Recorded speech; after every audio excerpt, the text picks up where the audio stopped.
अस्सलाम वालेकुम, welcome back to my signature vlog. आप लोगों को भी बहुत ज़्यादा पसंद है ये व्लॉग और मुझे खुद को भी ये व्लॉग बहुत ज़्यादा पसंद है। बहुत सारे लोगों ने मुझे इसी व्लॉग से ही ज्वाइन किया था और ये यूट्यूब पे पहला ही व्लॉग था इस तरह का जो कि मैंने शेयर किया था। इससे पहले यूट्यूब पे इफ्तार एट द बीच कोई ऐसा व्लॉग जो है वो नहीं मौजूद था, तो इसीलिए मैं इसको अपना सिग्नेचर व्लॉग कहती हूँ। और अभी मैं यहाँ पे बास्केट प्रिपेयर कर रही हूँ जिसमें मैंने ये सारी ज़रूरी चीज़ें रख ली थी। कुछ डेकोरेशन की रखी एक बास्केट में और दूसरी बास्केट में मैंने कुछ डिस्पोजेबल और बाकी की चीज़ें रखती थी। तो अब आ जाते हैं स्नैक्स की तरफ। क्या क्या बना के जा रही हूँ वो साथ साथ आप लोगों के साथ शेयर करती जाऊँगी।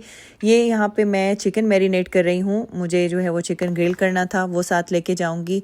तो मैंने बस जल्दी जल्दी से जो है वो बना लिया था। मैरिनेशन के लिए मैंने चिकन को नहीं रखा, बस राइट अवे मैंने इसको कुक कर लिया था। अच्छा, अगर बच्चों को डिफरेंट स्नैक्स दे दिए जाए ना तो बच्चे खुश हो जाते हैं, लेकिन हस्बैंड को खुश करने के लिए ना डिफरेंट ऑप्शंस देखनी पड़ती है कि उनको किस तरीके से सेटिस्फाइड किया जाए। तो खैर अभी मैं यहाँ पे ब्रेड पॉकेट्स के लिए चिकन की जो फिलिंग है वो तैयार कर रही हूँ। यहाँ पे चिकन कुक हो गई थी, तो अभी मैं जो ब्रेड के स्लाइसेस हैं उसके कॉर्नर्स को काट के फिर हम उसको फ्लैट करके उसको कटर की मदद से काट लेंगे। अच्छा, ये जो इसके कॉर्नर है ना ये आप ज़ाया नहीं कर सकते हैं, इसको आप एक तरफ करके फिर ड्राई करके इसके ब्रेड क्रम्स तैयार कर सकते हैं। कुछ लोगों के जहन में आया होगा कि ब्रेड के कॉर्नर्स काटे हैं तो ज़ाया ही होंगे, तो इस तरह से नहीं है। समटाइम्स आप जो चीज़ देख रहे होते हैं ना उसके पीछे भी कुछ चल रहा होता है। बाज़ूक़ात इंसान वर्बली ही बता देता है कि इसको मैंने ज़ाया नहीं करना है, इसके मैं ब्रेड क्रम्स ही तैयार करूँगी, लेकिन अगर ना दिखाया जाए तो समझते हैं लोग कि शायद ये इस तरह से करते ही नहीं है। ऐसा नहीं होता है। अच्छा, अगर आपने इस स्नैक को ट्राई नहीं किया तो इसको ज़रूर ट्राई करना। वैसे हम लोग जो ब्रेड के साथ स्नैक्स बना रहे होते हैं, ब्रेड के साथ जो चिकन की फिलिंग वगैरह करते हैं, तो उससे ये काफ़ी डिफरेंट है और बहुत ही मज़े का लगता है। इस तरीके से मैंने तमाम ब्रेड को इस राउंड शेप में काट लिया है। इसको मैं पहले एग में डिप करूँगी, फिर उसके बाद ब्रेड क्रम्स में कोट करके फिर हम इसको फ्राई कर लेंगे। अच्छा, पहले मुझे ऐसे लगा कि जैसे जब मैं इसको फ्राई करूँगी तो काफ़ी ज़्यादा ऑयल जो है वो अंदर भी चला जाएगा ब्रेड के अंदर, लेकिन ऐसा नहीं है। जब मैंने इसको फ्राई किया तो इसका जो ऑयल है वो बाहर बाहर तक था। अंदर तक जब वो ब्रेड फूलती है ना उसके अंदर बिल्कुल भी ऑयल महसूस नहीं हुआ। और ये ब्रेड इस तरीके से फूलने लगती है जैसे पूरी या कचौरी जो है वो फूलती है। आप लोगों को दिख रहा होगा जैसे ये कचौरी बनी है। इसी तरीके से मैंने तमाम ब्रेड को फ्राई कर लिया और फिर उसके बाद हम इसको काट के फिर चिकन की इसके अंदर फिलिंग कर लेंगे। बहुत ही क्रंची सी ब्रेड ये लगती है खाने में और आप इसमें अपनी मर्ज़ी की कोई भी चिकन की फिलिंग कर सकते हैं, कोई भी सॉस इस्तेमाल कर सकते हैं। देखिए इस तरीके से मैं इसको बीच में से काट रही हूँ और ये अंदर से बिल्कुल ड्राई थी। मैं भी आप लोगों को दिखाऊंगी। ये देखिए अंदर से ये बिल्कुल ड्राई है, इसमें बिल्कुल भी ऑयल नहीं है।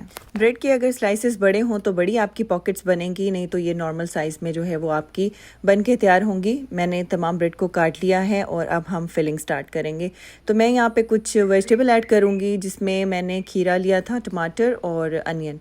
तो ये चीज़ें मैं इसमें ऐड करूँगी। सॉस आप अपनी मर्ज़ी से कोई भी यूज़ कर सकते हैं, सॉस इसके अंदर लगाएं। फिर उसके बाद कुछ जो है वो सैलड वगैरह ऐड करें। फिर उसके बाद आप चिकन इसमें ऐड करके और ये आपकी देखें ब्रेड पॉकेट तैयार हो गई है और देखने में बहुत क्यूट लगती है और खाने में भी ये मज़े की थी। और अच्छा, आप इसमें सैलड लीफ का भी इस्तेमाल कर सकते हैं। मुझे सैलड लीफ नहीं मिले थे तो इसलिए मेरे पास जो लेटस लीफ रखे थे मैंने वो ऐड किए हैं। तो इस तरीके से जो ग्रीन कलर आता है ना सैलड लीफ का, वो बहुत अच्छा लगता है। तो अभी यहाँ पे मैंने चना पुलाव भी बना लिया था। जैसे कि मैंने बताया था कि हस्बैंड जो है वो स्नैक्स से खुश नहीं होते हैं, तो उनके लिए फिर मैंने सोचा कि चना पुलाव बना लेती हूँ और साथ में ग्रिल्ड चिकन हो जाएगा। और साथ ही मैंने यहाँ पे फूड प्लेटर भी तैयार कर लिया था और मैं इसको इस तरीके से पैक करके जाऊँगी। वैसे बाज़ूक़ात मैं साथ ले जाती हूँ तो उधर ही मैं डिश आउट करती हूँ, लेकिन अभी मैं कुछ चीज़ें इधर से ही पैक करके जा रही थी तो ज़्यादा जो है वो आसान मेरे लिए हो गया था। और अच्छा, अगर आप में से कोई पिकनिक के लिए जाना चाह रहा है तो वो दूसरे डिस्पोजेबल भी जो प्लेट्स वगैरह होती हैं यूज़ कर सकते हैं।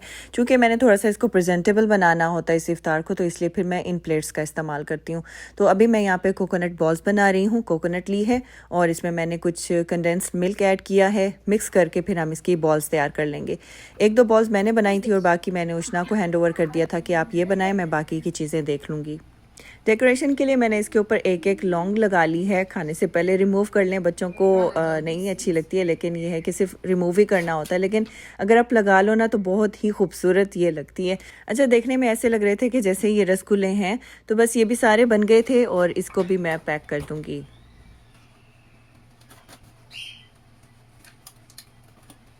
तो अभी मैं यहाँ पे पैनकेक्स बना रही हूँ, साथ में छोटे बच्चे हैं और उनके लिए भी कुछ ना कुछ जो है वो इस तरह का बनाना होता है ताकि वो भी खुश हो जाएं। तो यहाँ पे मैं पैनकेक्स बना रही थी, मिनी पैनकेक्स। पहले मेरा इरादा था कि इसको मैं थोड़ा सा डिफरेंट तरीके से सर्व करूँगी, लेकिन वो मैं जल्दी में नहीं कर सकी हूँ, बस मैंने इनको बना लिया था। फिर उसके बाद साथ में स्ट्रॉबेरीज़ रख ली थी और दूसरी तरफ मैं कुछ रोल्स और समोसे फ्राई कर रही थी। ये मैंने ज़्यादा फ्राई नहीं किए हैं। तो बस ये सारे पैनकेक्स भी यहाँ पे तैयार हो गए थे। एक ही पैन में ढेर सारे बन जाते हैं, तो इस तरीके से आसानी रहती है। और फिर इनको भी मैं थोड़ा सा, जब ये ठंडे हो जाएंगे फिर मैं पैक करूँगी। एकदम से अगर आप गरम गरम को कवर करेंगे ना तो वो फिर सौगी हो जाते हैं। मैंने हर बार कोशिश किया कि आप लोगों के साथ डिफरेंट आइडियाज़ शेयर कर सकूँ आउटडोर इफ्तार के लिए। वैसे भी घर में आप इफ्तार के लिए स्नैक्स जो है वो तैयार कर सकते हैं। और अभी यहाँ पे चिकन तैयार हो चुकी थी, तो इसमें मैंने कैप्सिकम ऐड कर दी है। 1-2 मिनट का यहाँ दम लगाऊंगी। बड़ी अच्छी खुशबू आती है कैप्सिकम की चिकन में। तो बस फिर मैंने इसको भी पैक कर दिया। इस मेन्यू में खाने के ऑप्शन भी है और स्नैक्स भी हैं और साथ में मीठा भी है। तो इस तरीके से आई थिंक सब कुछ जो है वो बैलेंस्ड है। तो अभी मैंने राइस भी पैक कर दिए हैं। तो खाना गर्म था, बाकी ये है कि कुछ चीज़ें ठंडी भी हो गई थी। तो वो होता है, अगर आप टाइम से जाते हैं तो फिर कुछ चीज़ें जो है वो आपकी ठंडी हो ही जाती हैं। ऊपर से अगर बीच पे हवा चल रही हो ना तो उससे फिर थोड़ा फ़र्क पड़ता है, आपका खाना ठंडा हो जाता है। किचन के काम हुए ख़त्म और अभी मैं यहाँ पे तैयार हो गई हूँ। मैंने इस बार ब्लैक अबाया लिया है। बाकी कलर से आजकल मैं फेडअप हुई हूँ, तो सोचा कि ब्लैक अबाया ले लेती हूँ। प्लेन ब्लैक अबाया मुझे नहीं अच्छा लगता है, तो इसमें कुछ और कलर्स भी ऐड हुए हुए हैं। ये इस तरह की एम्ब्रॉयडरी हुई है, बैक पे भी इसके एम्ब्रॉयडरी है और ये बैगी स्टाइल में है। वैसे बैगी स्टाइल मुझे ज़्यादा अच्छे नहीं लगते क्योंकि इसमें थोड़ी आपकी फ्लफ़ी लुक आती है। ले मैंने लिया है, आप बताइएगा कि कैसा लग रहा है। तो बस अभी चलते हैं, जल्दी जल्दी हो रही है, नीचे सब मेरा इंतज़ार कर रहे हैं। तो चले बस चलते हैं बीच पे। सब चीज़ें इरफान ने गाड़ी में रख दी हैं और हम लोग अपने मुकर्रर वक्त पे यहाँ से निकल रहे हैं। तो मेरा टाइम है 5:45 बजे, हम लोग यहाँ से निकल जाते हैं। तो चलें बस अभी निकलते हैं। और आज उष्णा को भी अपनी फ्रेंड की तरफ इफ्तार पे जाना है, उसको वहाँ ड्रॉप करेंगे। लेकिन मुझे फ़िक्र हो रही है कि मेरा आज का व्लॉग कैसे बनेगा, क्योंकि बीच पे जो रिकॉर्डिंग है वो उष्णा करती है। उसे अंदाज़ा है कि किस तरीके से व्लॉग बनाना है। खैर उसे को रिक्वेस्ट की है कि आपने अच्छा सा व्लॉग बनाना है, लेकिन बॉयज़ थोड़े से केयरलेस होते हैं, उसको इस तरीके से अंदाज़ा नहीं है। तो अभी बस सब आ गए हैं। चले भाई, बीच इफ्तार 2024 ये मेरे चैनल की ट्रेडिशन है। पर मैं जो है वो बीच का व्लॉग नहीं बना रही थी, लेकिन उसैद ने कहा ममा ये आपके चैनल की ट्रेडिशन है तो इसको कंटिन्यू रखें, आप बनाएं और जैसे तैसे मैनेज होता है आप मैनेज करें, क्योंकि टाइम अब कम रह गया था। उसने मुझे मोटिवेट किया है और फिर मुझे भी महसूस हुआ कि हाँ मेरा ये व्लॉग मिस नहीं होना चाहिए। तो मैंने भी इस चीज़ को रियलाइज़ किया और फिर अपनी तैयारी मैंने बांध ली और बस फिर सब कुछ प्रिपेयर कर लिया।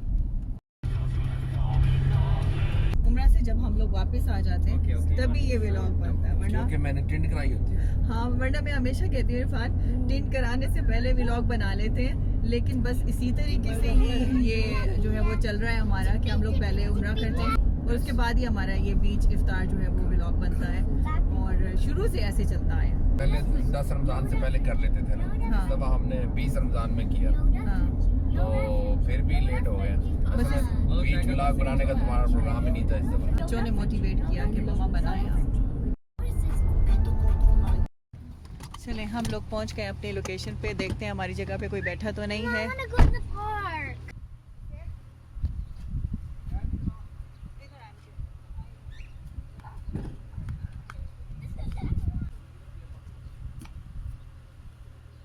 I'll hold. I have nothing to hold.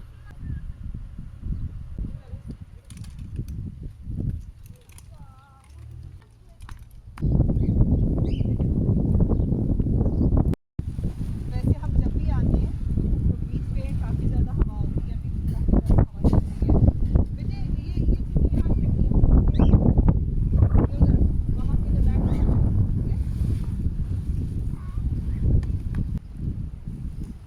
और ऐसे गाइस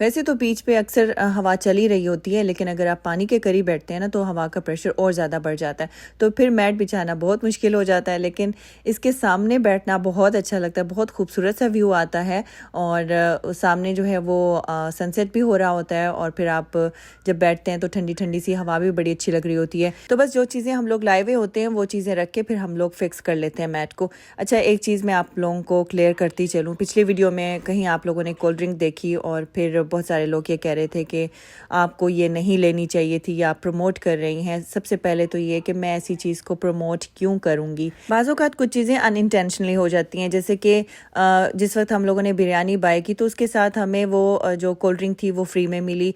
और फिर आप लोगों ने सुना भी होगा, मेरे हस्बैंड ने उसमें ये कहा भी है कि भाई जब तुम कोल्ड ड्रिंक दे रहे हो तो साथ में तुम कप्स भी दे दो, तो इसका क्या मतलब था। तो आपको ये चीज़ भी समझनी चाहिए। और दूसरा ये है कि अभी भी आप लोग कुछ डोनट्स देख रहे होंगे, तो इसकी भी मैं आप लोगों को रीज़न बताती हूँ। अभी जैसे कि उष्णा ने अपनी फ्रेंड की तरफ इफ्तार पे जाना था तो उसको साथ कुछ ना कुछ लेके जाना था, तो हस्बैंड लेने के लिए कोई और डोनट्स गए थे, लेकिन बाय चांस हुआ ये कि इफ्तार का टाइम जैसे करीब होता है तो शॉप्स बंद होना शुरू हो जाती हैं, तो वो शॉप बंद थी। तो फिर हस्बैंड को और कोई ऑप्शन नज़र नहीं आई तो उन्होंने वो डोनट्स बाय कर लिए। और अब इस पे भी ऑफर थी, बाय 1 गेट 1 फ्री था, तो एक पैक वो उष्णा अपनी फ्रेंड की तरफ ले गई, दूसरा पैक हस्बैंड साथ लेके आ गए। और अब आप प्लीज़ ये मत समझिएगा कि सिद्रा ने इफ्तार में वो जो स्पेसिफिक डोनट्स हैं वो ख़रीदे हैं। अगर मैंने डोनट ख़रीदने होते तो मैं पैनकेक्स क्यों बनाती, तो प्लीज़ इसको ज़रूर सोच लीजिएगा। तो बाज़ औक़ात कुछ चीज़ें जो है वो आपकी नीयत नहीं होती करने की, लेकिन हो जाती हैं। तो असल चीज़ नीयत होती है, अगर आपकी नीयत ठीक है तो फिर आई थिंक वो चीज़ गलत नहीं है। सोचा आप लोगों को क्लियर कर दूं, तो बस अभी मैंने यहाँ पे सब कुछ निकाल के रख दिया था और यहाँ पे मैं साथ में फ्लावर्स भी लेके आई हुई थी। मैंने सोचा कि ये भी ज़रा रख दूंगी तो अच्छा दिखेगा, लेकिन हवा से ये भी उड़ रहे थे, तो इनको भी मैंने फिर जो प्लेट्स वगैरह थी उसके नीचे रख के फिक्स कर लिया था। मैंने इनको पैक रखा हुआ है क्योंकि सब कुछ ठंडा हो जाएगा। तो बस अजान के करीब इनका कवर उतारूंगी। तो ये देखें, खूबसूरत सा व्यू और खूबसूरत सा बीच। मुझे ये लोकेशन बहुत पसंद है, पहले भी आप लोगों को मैं बता चुकी हूँ।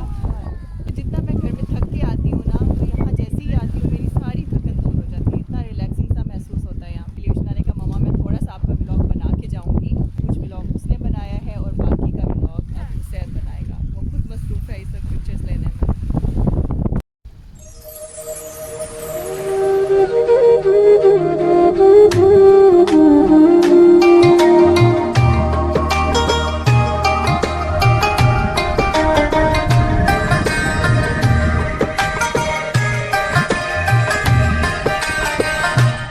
आज की व्लॉग को मैं इधर ही एंड करती हूँ। व्लॉग को आप लाइक ज़रूर कीजिएगा, फ्रेंड्स और फैमिली के साथ भी ज़रूर शेयर कर दीजिएगा। मिलती हूँ नेक्स्ट व्लॉग में, तब तक के लिए अल्लाह हाफिज़ एंड टेक केयर।